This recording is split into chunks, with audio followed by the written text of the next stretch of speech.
In the golden age of steam and steel, when America's heartbeat echoed through iron tracks stretching across endless plains, a daring event would forever redefine crime, legend, and law.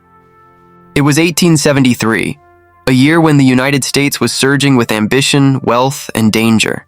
The railroads were the arteries of the nation, connecting east to west, carrying dreams, fortunes, and secrets. But on one fateful night, deep within the desolate Nebraska plains, a group of outlaws would halt a speeding train and make history as the masterminds behind America's first great train robbery. Chapter 1: The Age of Iron and Opportunity. By the early 1870s, the United States was a country in transformation. The Civil War had ended less than a decade earlier, and railroads were now rebuilding the nation. Trains were not just a mode of transport, they were a symbol of progress, a lifeline for commerce, and a stage where human ambition met technology. From Chicago to San Francisco, steel rails glittered under the sun, carrying soldiers, settlers, businessmen, and fortunes.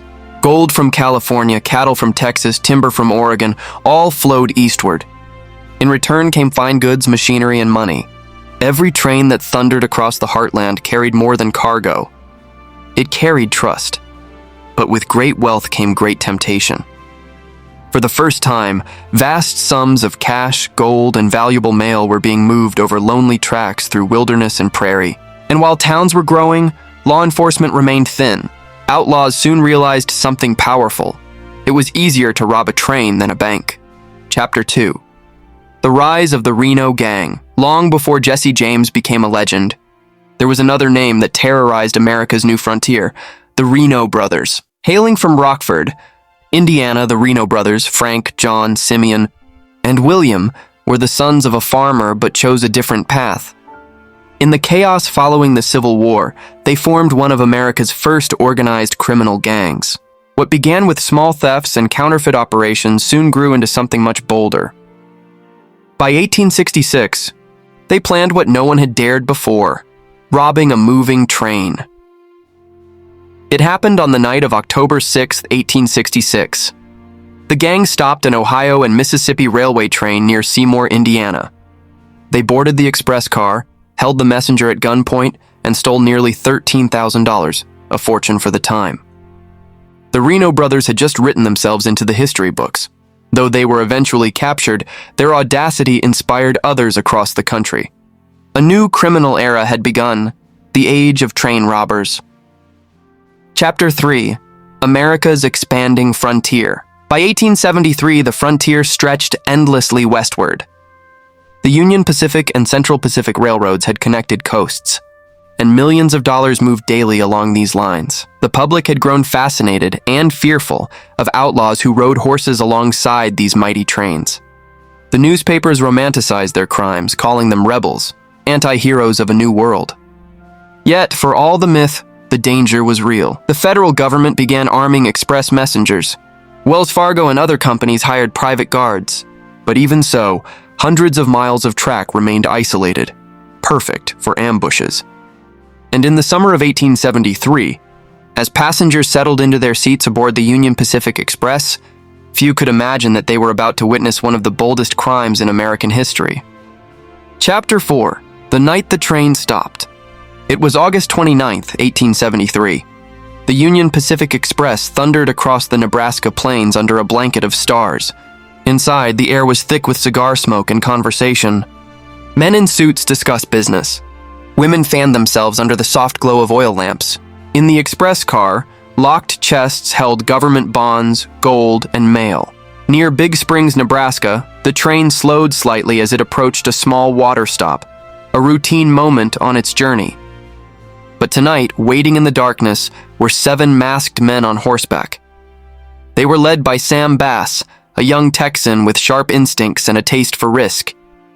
Bass had spent years drifting across the West, cowhand, miner, gambler, and now outlaw. But tonight, he would lead the heist that defined his legend. As the locomotive rolled to a halt, the outlaws moved swiftly. Pistols drawn, they climbed aboard. The engineer was forced to uncouple the express car. Inside, the messenger was overpowered. In minutes, the robbers cracked open the safe and seized over $60,000 in gold coins and greenbacks, a staggering sum worth millions today.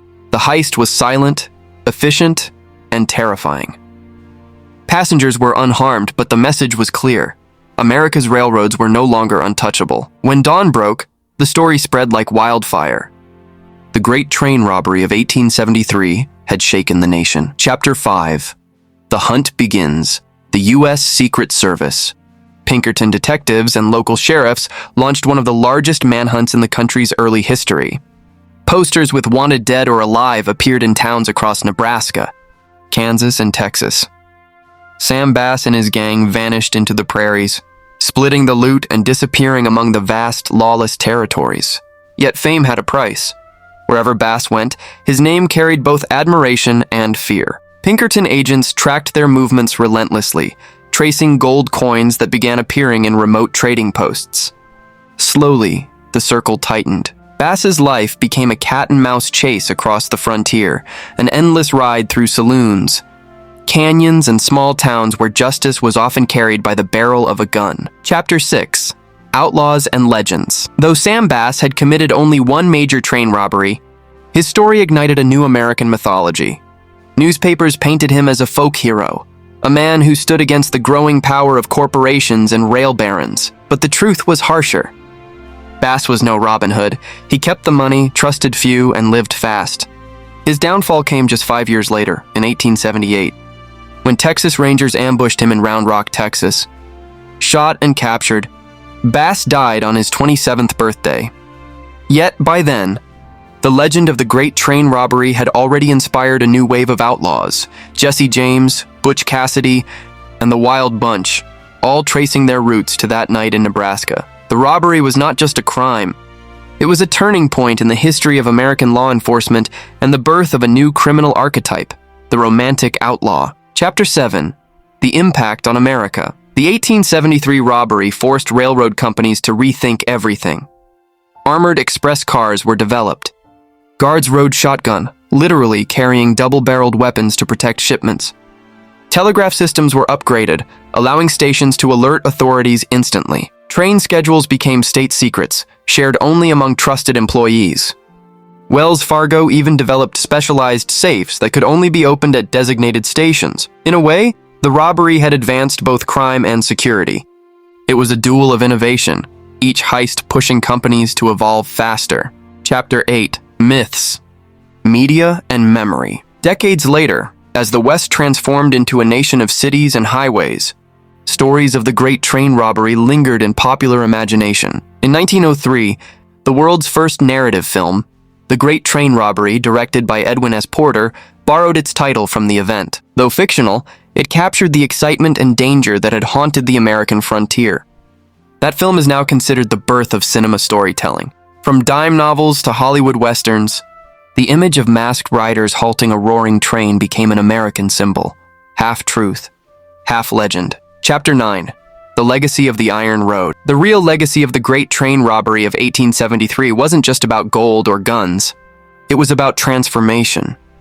It revealed how fragile progress could be, how greed and courage could intersect, and how quickly ordinary men could become legends. The railroads continued to shape America, carrying millions toward new lives.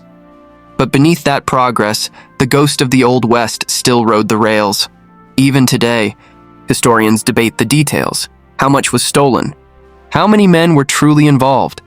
But what's certain is that the robbery marked the end of innocence for America's Iron Age.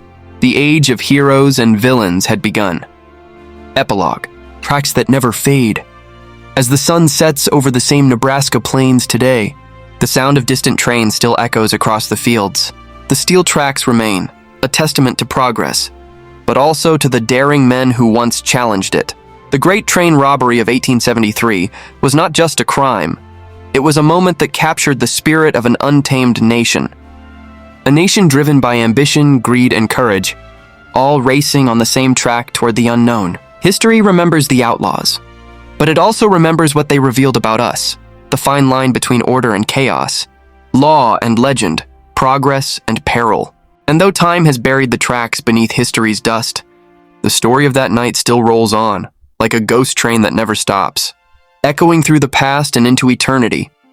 If you found this story fascinating, make sure to like, share, and subscribe for more untold moments of history.